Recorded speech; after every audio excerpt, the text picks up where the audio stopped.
आज आपण maths part 2 च्या लेसन नंबर 2 ला सुरुवात करतोय, ज्याचं नाव आहे पायथागोरस थिअरम.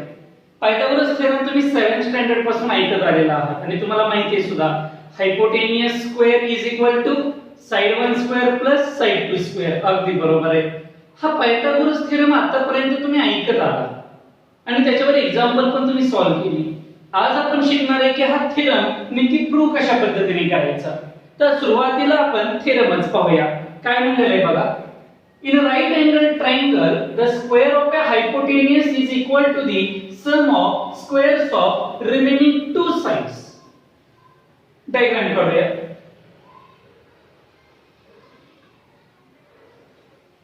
एक right angled triangle काढा. याला नाव द्या A, B, C. इथे राईट अँगलचं साईन करा. गिवन मला सांगा गिवन काय येणार. In triangle ABC angle ABC is equal to 90 degree. Given झाल्यानंतर टू प्रूव्ह, तुम्हाला इथे काय प्रूव्ह करायचे सांगा. हायपोटेनियसचा स्क्वेअर म्हणजे कोणाचा बोला, AC चा स्क्वेअर हा कोणा एवढा असला पाहिजे. रिमेनिंग टू साइड्स, राहिलेल्या दोन साइडच्या स्क्वेअरच्या सम एवढा असला पाहिजे. बोला राहिलेल्या दोन side AB square plus BC square. Hypotenuse कसा ओळखायचा सांगा. 90 डिग्रीच्या अपोजिट साइडला हायपोटेनियस म्हणतात. लक्षात राहील. ठीक आहे, हे टू प्रूव्ह झालं. आता आपण कन्स्ट्रक्शन करूया. Draw segment BD that is perpendicular to hypotenuse AC such that A dash B dash C. काय करायचं. B मधून एक परपेंडिक्युलर ड्रॉ करा. केला तो हायपोटेनियस AC ला D पॉइंट मध्ये परपेंडिक्युलर असला पाहिजे. मग इथे लिहिली between is A dash D dash C. ही तुमची कन्स्ट्रक्शन आहे म्हणून डॉटेड लाईन दाखवा. Theorem, diagram, given, to prove आणि कन्स्ट्रक्शन. आणि आता सुरुवात होते प्रूफला. संपूर्ण थेरम्स मध्ये हा सगळ्यात सोपा थेरम म्हणून ओळखला जातो. कसा तो लक्ष द्या. सुरुवात कशी करायची. In triangle ABC segment BD is perpendicular on hypotenuse AC. Therefore तुम्हाला फळ्यावर तीन राईट अँगल ट्रायंगल दिसतात. नीट बघा. आता हा 90 आहे म्हणजे हा सुद्धा अँगल किती असणार आहे. 90. कारण लिनियर पेअर 180 ची होते. पहिल्यांदा मोठ्या ट्रायंगलचं नाव सांगा. बोला ABC. दुसरा एक बोला ADB. तिसरा BDC. परत एकदा ट्रायंगल ABC. दुसरा बोला कोणता. ADB. तिसरा बोला BDC. त्यातला हा मोठा ट्रायंगल आहे आणि हे दोन्ही राहिलेले छोटे छोटे ट्रायंगल आहेत. पण सर तुम्ही डायरेक्टली हे सिमिलर आहे तसं कसं काय लिहिलं. कारण तुम्हाला माहित पाहिजे सिमिलॅरिटीचा अर्थ असतो फक्त दिसायला सारखे असणारे. समजा मी तुमच्या समोर असे दोन राईट अँगल ट्रायंगल काढले किंवा आणखी एखादा ट्रायंगल असा काढला तरी हे सगळे ट्रायंगल दिसायला सिमिलर आहे. म्हणून याला म्हटलं जातं similarity in right angle triangle.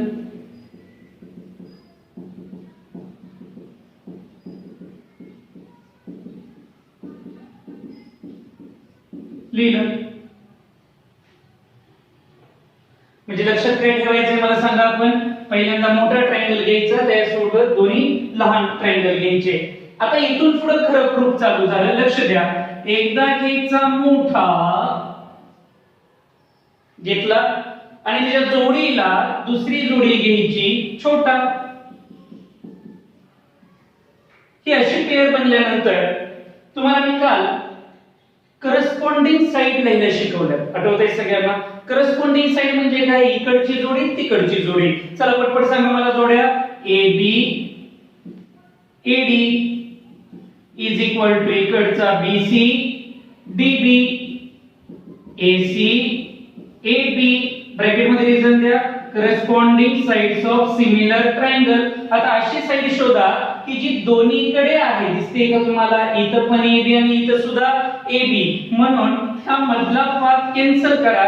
जे शिल्लक राहिले ते खाली मांडा. AB upon AD is equal to AC upon AB. हे दोन का निवडले? कारण की इथं दोन्हीकडे सेम नेम आहे. क्रॉस मल्टिप्लिकेशन करा. AB AB AB square is equal to AD into AC AD AC. Let us consider it as equation number first. याला आपण इक्वेशन फर्स्ट नाव देऊया. नीट बघा मी काय केलं. हा मोठा आणि त्या जोडीला घेतला छोटा. पुन्हा एकदा तसंच करा. हा लार्जर वन आणि त्याच्या जोडीला हा पलीकडचा स्मॉलर वन घ्या. म्हणजेच काय मला सांगा. दुसरा पार्ट चालू झाला थेरमचा. Triangle ABC similar to triangle BDC. चला 2 2 च्या पेयर करा. AB upon BD BC upon DC AC upon BC. Bracket मध्ये रिझन तेच आता दिलं ते corresponding sides of similar triangle. तिरकं नाव चेक करा कुठे सेम आहे. हे बघा इथं पण BC इथं पण BC. म्हणल्यावर हा पार्ट कॅन्सल करा. जे शिल्लक राहिले ते खाली लिहा. BC DC AC BC. Cross multiplication BC BC BC square is equal to AC into DC AC DC. Let us consider it as equation number second. अशा पद्धतीने मी दोन इक्वेशन फाइंड आउट केले. आता नीट लक्ष द्या. इक्वेशन फर्स्ट मध्ये तुमचं AB square आलंय.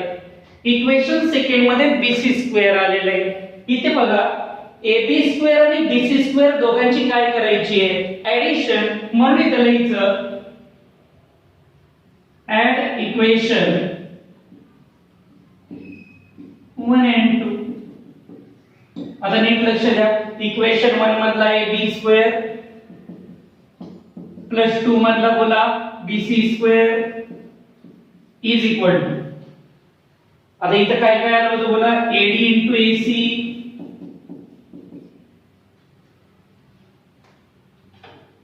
मध्ये साइन प्लस. पलीकडे काय आलं होतं बोला. AC into DC लिहिलं.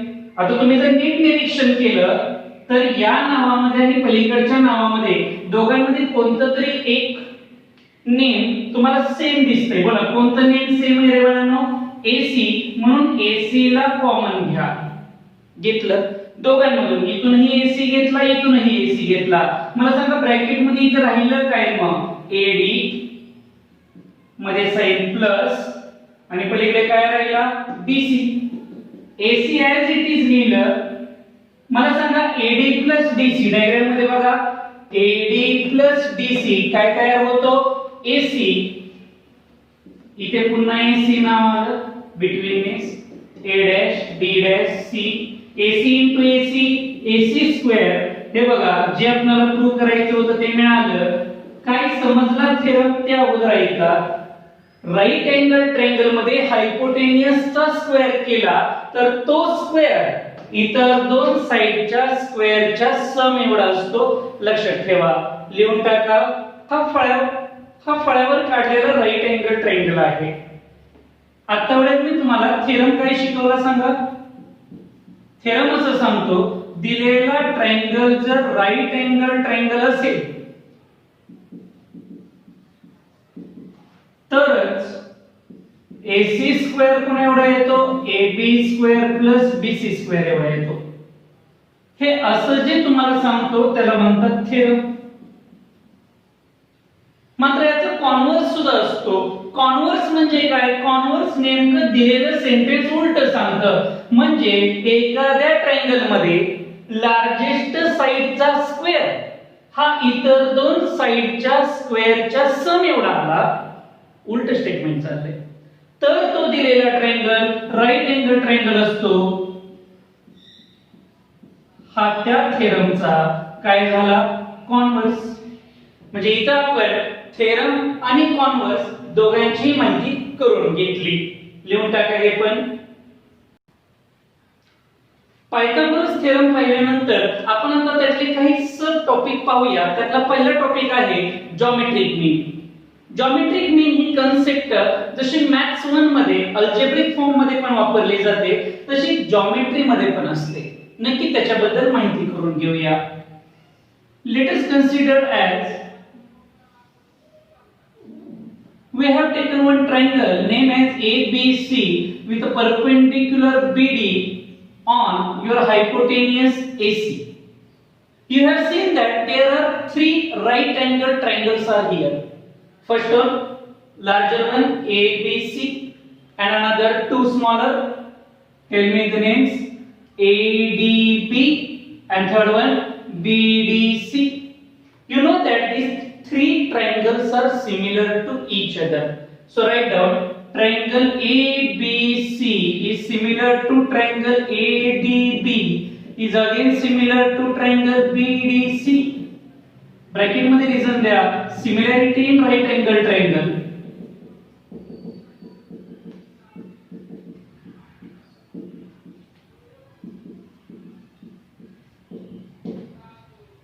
What we have done earlier, we have taken one larger triangle and another is smaller triangle. मगाशी आपण एक मोठा ट्रायंगल घेतला होता आणि दुसरा छोटा. आता आपण काय करायचं, जॉमेट्रिक मीनची प्रॉपर्टी प्रूव्ह करताना दोन्हीही स्मॉलर ट्रायंगल घ्या. म्हणजे तुला काय होणार, triangle ADB is similar to triangle BDC. Then tell me the ratio of their corresponding sides first. AD BD, DB, DC, AB, BC. Bracket मध्ये result corresponding sides of similar triangle. Okay, then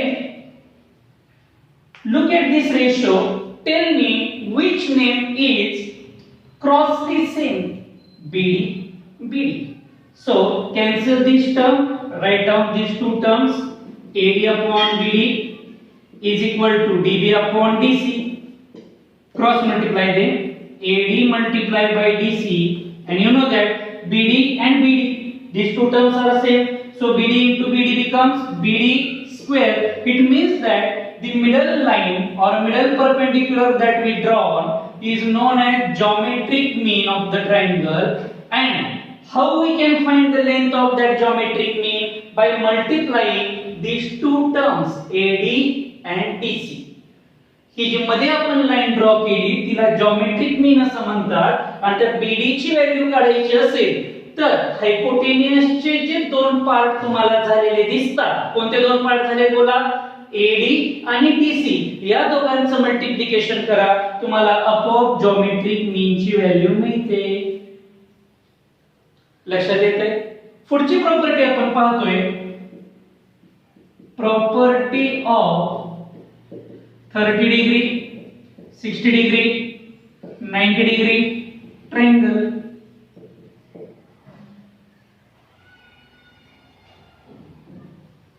एक triangle अशा पद्धतीने काढा की शक्यतो त्याचा base असा थोडासा लांब येईल.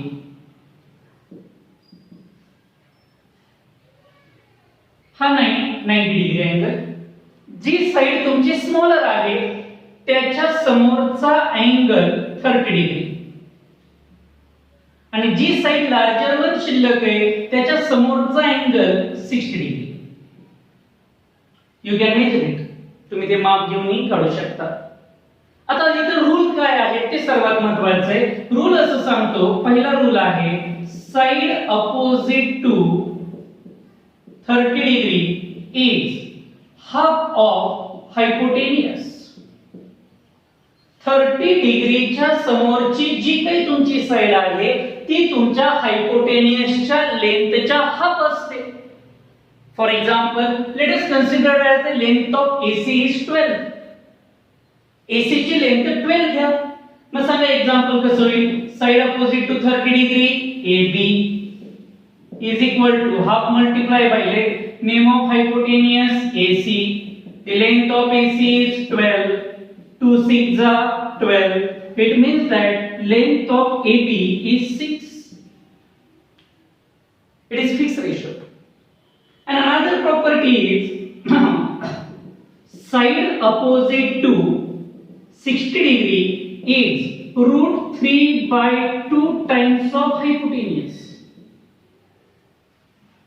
It means that 60 च्या opposite side बोला कोणती आहे BC is equal to root 3 by 2 multiply by AC, root 3 by 2 multiply by 12, 2 6 are 12, 6 into root 3, your final answer is 6 root 3. This is the length of your BC, write down. Okay, so this is the property of geometric mean. Another is the property of 30 degree, 60 degree, 90 degree triangle. And now we are going to discuss our third property, property of 45 degree, 45 degree, 90 degree triangle.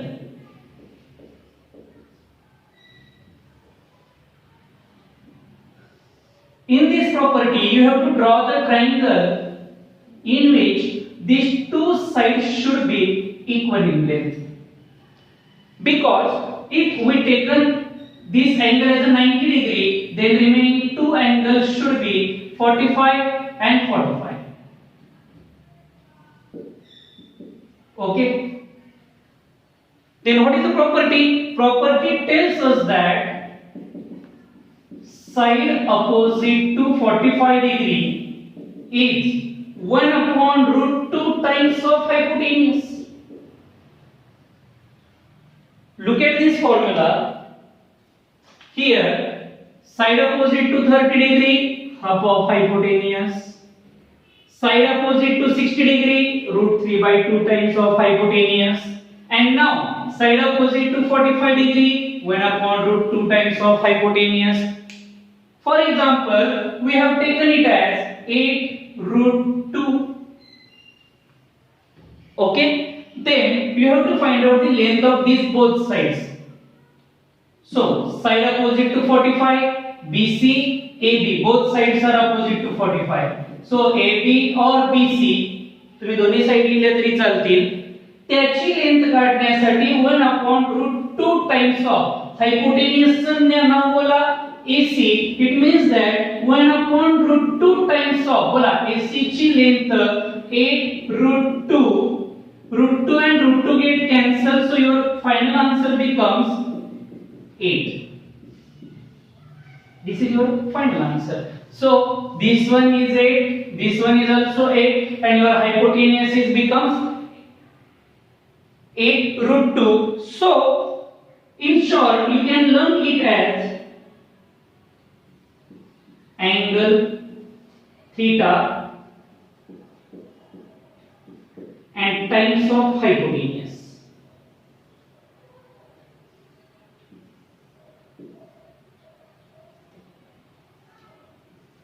If angle is 30 degree, then side opposite to it half of hypotenuse. 60 degree, root 3 by 2 times of hypotenuse. And side opposite to 45 is 1 upon root 2 times of hypotenuse. So write down these three properties. Solved example आपण सुरुवात करतोय page number 36 वर. हे 2-2 मार्काचे small example दिलेले. सुरुवात करूया. Angle B 90 degree, angle A 30 degree. मग पटकन सांगा हा अँगल C राहिलेला किती डिग्री असणार आहे? 60 डिग्री. म्हणून आन्सरला सुरुवात करूया. Angle C is equal to 60 degree. Bracket मध्ये रिझल्ट रिमेनिंग अँगल राहिलेला अँगल आहे तो. ठीक आहे. त्यांनी आता AC ची लेंथ 14 दिलेली आहे. मग आता मी तुम्हाला काही बेसिक रूल शिकवले. सगळ्यांना आठवतंय 30 डिग्री, 60 डिग्री, 45 डिग्री, 1/2, root 3/2, 1/√2. हे लर्नच ठेवायचं काय. मग आता लक्ष द्या. मला सांगा पहिला रूल काय शिकवलाय मी तुम्हाला. Side opposite to 30 degree is half of hypotenuse. 30 degree च्या opposite side बघा कोणती आहे? BC is half of hypotenuse AC. It means that half of 14 आणि 14 चा half 7 BC आलो. शेजारी 60 चा रूल बोला. Side opposite to 60 degree is root बघा इथे काय लिहिलंय रूट 3/2 टाइम्स ऑफ हायपोटेन्यूस. बोला 60 च्या हे आन्सर किती आलं आपलं 7. 60 च्या अपोजिट साइड कोणती आहे AB म्हणजे लिहायचं AB is root 3/2 times of hypotenuse AC means root 3/2 times of 14. 2 7s are 14. 7 into root 3 7 root 3. This is your AB. So we have find both the answer AB and BC simultaneously. Going to next example.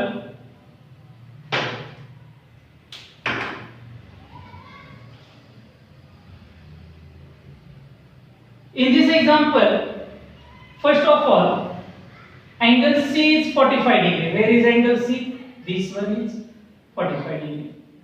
Then you can tell me what is the measure of angle DAC? This one is also 45 degree. Okay, so angle DAC is also 45 degree. Bracket मध्ये result remaining angle. Okay. Next, they have told us that to find the length of AD. त्यांनी AD ची length काढायला सांगितली आहे. पण AD कोणाची opposite side आहे 45 डिग्रीची. म्हणून लिहायचं side opposite to 45 degree is 1 upon root 2 times of hypotenuse. It means that 1 upon root 2 times of hypotenuse AC. Here AD 1 upon root 2 multiplied by length of AC 8 root 2 root 2 8 cancel 8. This is the length of AD. Write down 8. Then they told us that find the length of BC. It is a common sense that the length of BC is addition of both BD plus BC. Between is B dash D dash C. 5 plus 8.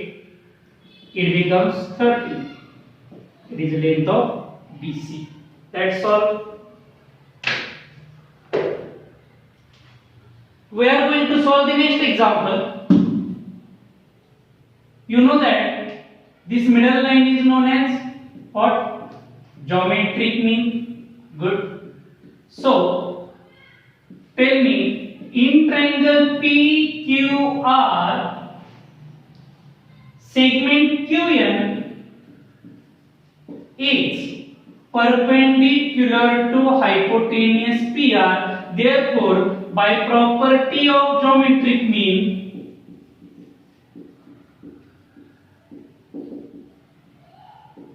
काय शिकवली मी तुम्हाला geometric mean ची property मधल्या साइडचा square म्हणजे कोणाचा QN चा square हा कोणा एवढा असतो या हायपोटेन्यूसचे जे दोन पार्ट झाले PM आणि NR यांच्या मल्टिप्लिकेशन एवढा असतो. बरोबर आहे. मग मला सांगा PM त्यांनी 9 दिलाय NR किती दिलाय 16. It means that 9 multiply by 16 16 9 is 144. So QN square is equal to 144 taking square root. दोन्ही साइडचा आपण स्क्वेअर रूट काढू. बोला 144 कोणाचा स्क्वेअर असतो 12 चा. So length of QN is 12. That's all. लिहून टाका. या एक्झाम्पल मध्ये त्यांनी आपल्याला इथे 8 व्हॅल्यू दिलेली नव्हती. पण तुम्हाला माहिती आहे दोन अँगल जर सेम असतील तर त्याच्या समोरच्या दोन्ही साइड सुद्धा काय असतात सेम. त्याच्यामुळे AD ची लेंथ किंवा DC ची लेंथ दोघांचा आन्सर सेमच येणार आहे. म्हणजे इथे AD असो किंवा तुमचा BC असो, दोघांची पण लेंथ किती आली 8 आणि ती लेंथ आपण इथे यूज केली. फोर्थ एक्झाम्पलला आता आपण सुरुवात करूया. या एक्झाम्पल मध्ये त्यांनी इथे QS हा हायपोटेनियस वर परपेंडिक्युलर आहे म्हणून दिलेला आहे आणि हायपोटेनियसचे जे त्यांनी दोन तुकडे केलेले आहेत, हा PS10 चा आहे आणि SR कितीचा आहे 8 मेजरमेंटचा दिलेला आहे. मग त्यांनी तुम्हाला x, y आणि z ची व्हॅल्यू फाइंड आउट करायला लावली आहे. आता इथे गडबड करण्याची काहीच आवश्यकता नाही, नीट लक्ष द्या. जर हे दोन्ही पण पार्ट तुम्हाला माहित असतील तर आपोआप ही मधली साइड माहित होईल, कारण मधल्या साइडला आपण काय नाव देतो, अगदी बरोबर, जॉमेट्रिक मीन. ठीक आहे, म्हणून आपण सुरुवात करूया. In triangle PQR segment QS is perpendicular on hypotenuse PR. So, by property of geometric mean,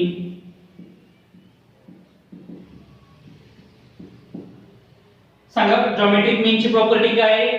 मधल्या साइडचा स्क्वेअर म्हणजे कोणाचा, QS चा स्क्वेअर हा इतर दोन पार्ट्सच्या मल्टिप्लिकेशन एवढा असतो. म्हणजे बोला कोणा एवढा असतो, PS multiplied by SR.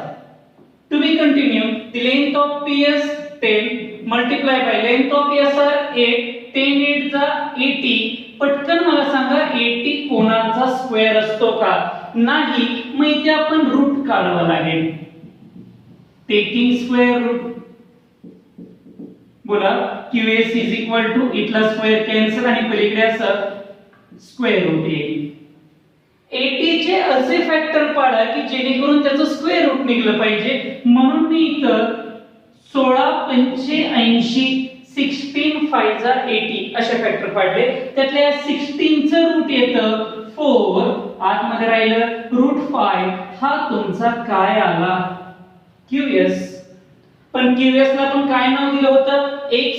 त्याच्यामुळे आपण इथं x स्क्वेअर, इथं पण x आणि इथंही फाइनल आन्सर x असं लिहूया. सोपं आहे. आलेला आन्सर डायग्राम मध्ये बघा. तुमच्या x ची व्हॅल्यू आली 4√5. ओके, आता मी काय करणार आहे बघा. आता मी हा जो तुम्हाला स्मॉलर ट्रायंगल दिसतोय,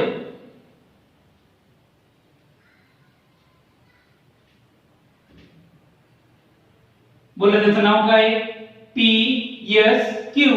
याच्यामध्ये मी पायथागोरस थेरम आता वापरणार आहे. म्हणून इथे लिहायचं in triangle PSQ,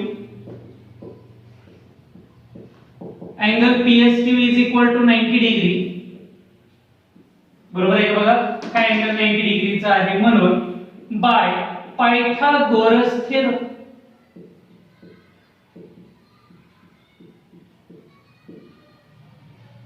Pythagoras theorem मध्ये हायपोटेन्यूस कसं ओळखायचा, मी मगाचपासून सांगतोय. 90 डिग्रीच्या अपोजिट असणारी, अपोजिट म्हणजे समोर असणारी साइड म्हणजे तुमचा हायपोटेन्यूस आहे. म्हणजे इथे काय होणार बोला, PQ square is equal to राहिलेल्या दोन साइड कोणकोणत्या बोला, PS आणि दुसरी कोणती QS. PS चा स्क्वेअर प्लस QS चा स्क्वेअर.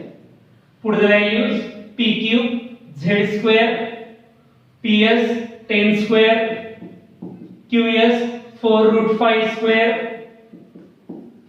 10 स्क्वेअर 100. तुम्हाला याचा स्क्वेअर करता येतो, सांगा कसं करायचं. पहिल्यांदा नॉर्मल नंबरचा स्क्वेअर करा. 4 चा स्क्वेअर 16 आणि नंतर √5 चा स्क्वेअर किती असतो 5. सो 16 5 जा 80 प्लस दिस 100 इट बिकम्स 180. 180 कधीही कोणाचा स्क्वेअर नसतो. इथेही आपल्याला स्क्वेअर रूट फाइंड आउट करावं लागेल. So Z is equal to under root of 180. 180 कोणाच्या पाड्यात असतं 36 च्या, बिकॉज 36 5 जा 80 36 85 असे त्याचे फॅक्टर पडतील आणि या 36 चं रूट येतं 6. रूट मध्ये राहिलं 5. ही कोणाची व्हॅल्यू आली, Z ची. x पण आला, z पण आला. आता राहिला काय आपला y काढण्यासाठी जो तुम्हाला इथे खालच्या डायरेक्शन मध्ये एक राईट अँगल ट्रायंगल दिसतोय, दिसला का बघा सगळ्यांना? याच्यात पायथागोरस यूज करूया. बोला त्या ट्रायंगलचं नाव काय आहे? QSR. म्हणून ते लिहूया in triangle QSR angle QSR is equal to 90 degree. So by Pythagoras theorem,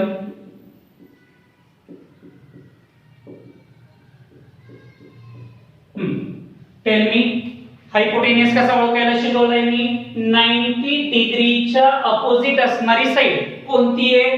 QR. तो हायपोटेन्यूस आहे. म्हणून इथे लिहायचं QR square is equal to राहिलेल्या दोन साइड QS आणि SR. QS square plus SR square. QS 4 root 5 square आणि SR बोला 8 square. QR ची value y square, small letter y square. So y square is equal to, हे आता सांगितलं मी, याचा आन्सर 80 येतं. इथे दाखवलंय बघा कसं काय 80 येतं ते. 8 square 64. So addition becomes 144. पटकन बोला 144 कोणाचा स्क्वेअर असतो? 12 चा. So taking square root, the value of y becomes 12. So your final answer is x is equal to 4 root 5, y 12 and z is 6 root 5. That's all. या गणितामध्ये आपण geometric मीन वापरला आणि दोन वेळा काय वापरला? पायथागोरस. लिहून टाका. या एक्झाम्पल मध्ये बघा त्यांनी काय म्हणलेले, राईट अँगल ट्रायंगल फॉर्म करणाऱ्या दोन साइड 9 आणि 12 आहे. तर हायपोटेन्यूसची लेंथ काढायची. डायरेक्टली तुम्ही पण सांगू शकता इन ट्रायंगल PQR. हे खरं तर तुम्ही सॉल्व केलं पाहिजे. Example 90 degree by Pythagoras theorem.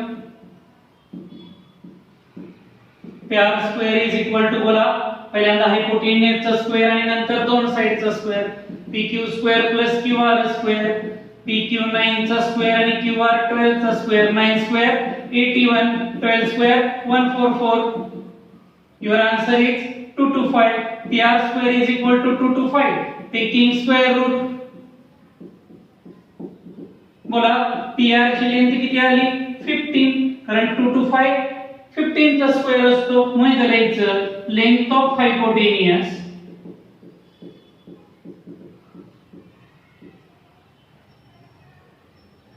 is equal to 15 centimetre. That's all.